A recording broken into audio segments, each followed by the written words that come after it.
No vídeo de hoje vamos aprender sobre dois transtornos alimentares, a anorexia nervosa e a bulimia nervosa. Mas o que são os transtornos alimentares? Bom, os transtornos alimentares são caracterizados por um distúrbio acentuado no comportamento alimentar.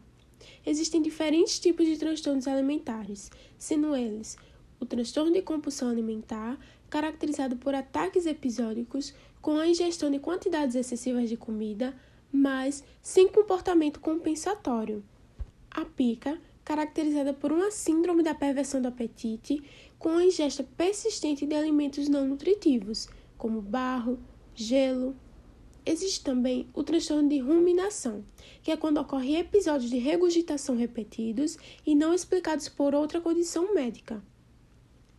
Além desses, tem também o transtorno alimentar evitativo, que é caracterizado pela restrição alimentar associada a uma perda aparente do interesse nos alimentos.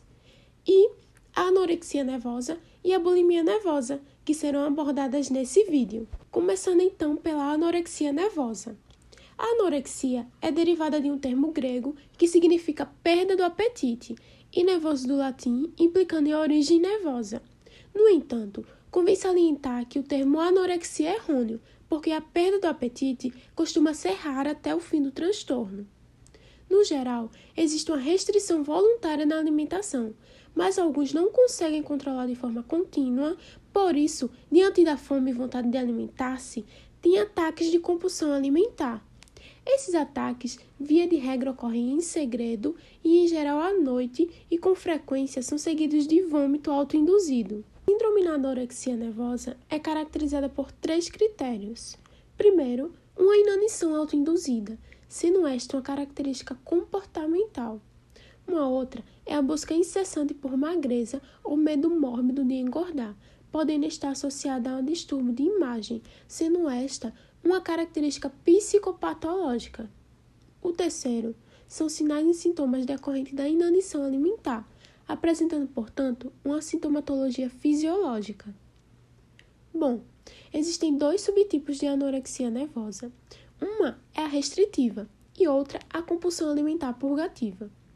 A restritiva, como o nome basicamente já diz, é quando há a restrição da ingesta alimentar através de dietas e jejuns, enquanto que a compulsão alimentar purgativa, além da dieta, há uso de métodos purgativos, como vômitos induzidos e ou uso de laxantes, diuréticos, após ingesta alimentar, por exemplo.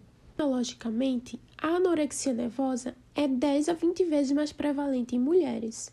No geral, surge no início da adolescência, com picos de incidência entre 14 a 18 anos, uma fase em que, mais precisamente no sexo feminino, ocorre bastante a pressão da estética corporal de magreza. Além disso, há uma incidência maior em países desenvolvidos e é mais observada em mulheres jovens que possuem profissão que requerem magreza, como modelos, atrizes, bailarinas, patinadoras.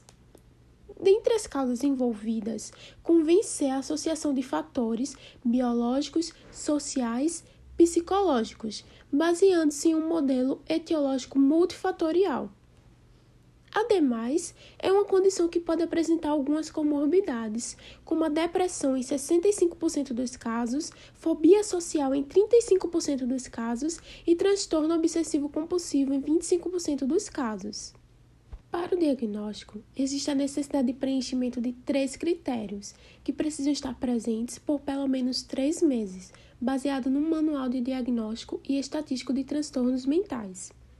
Um critério é a restrição da ingesta calórica em relação às necessidades, levando a um peso corporal significativamente baixo no contexto de idade, gênero, trajetória do desenvolvimento e saúde física.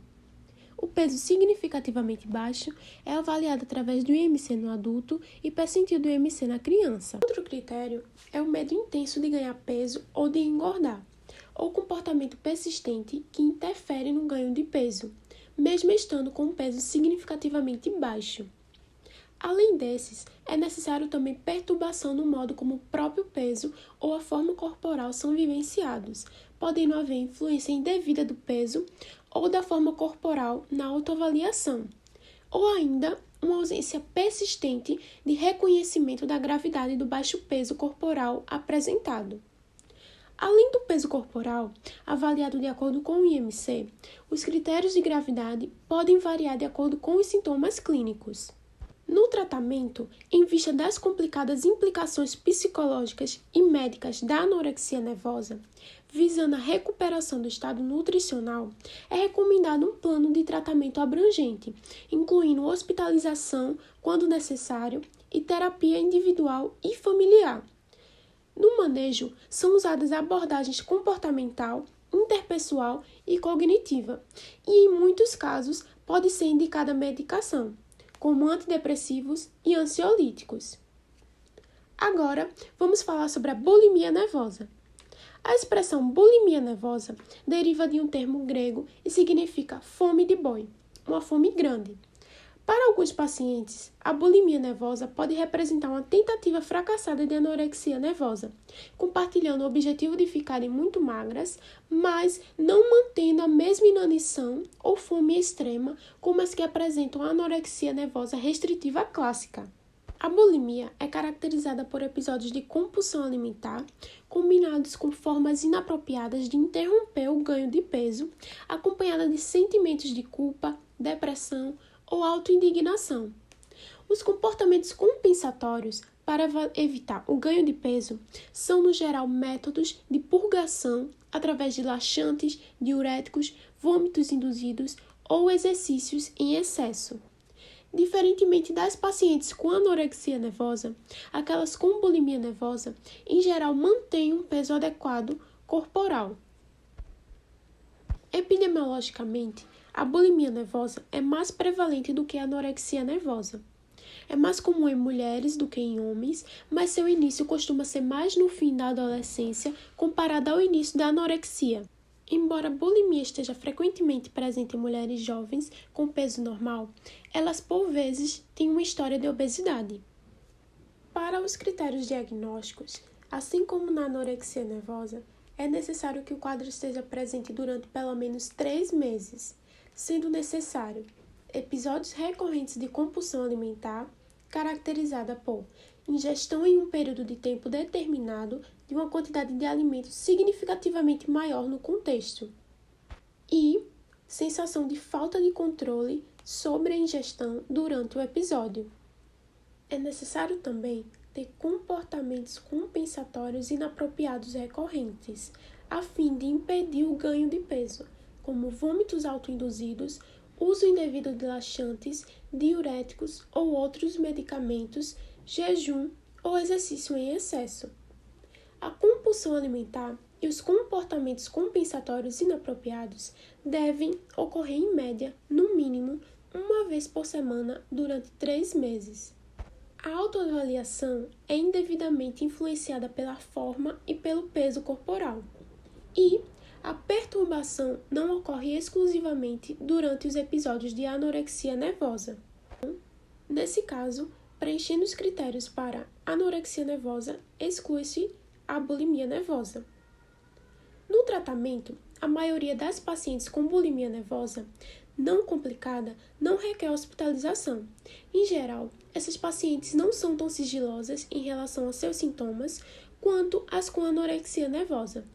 Assim, o tratamento ambulatorial, em geral, não é difícil, mas a psicoterapia é com frequência turbulenta e pode ser prolongada.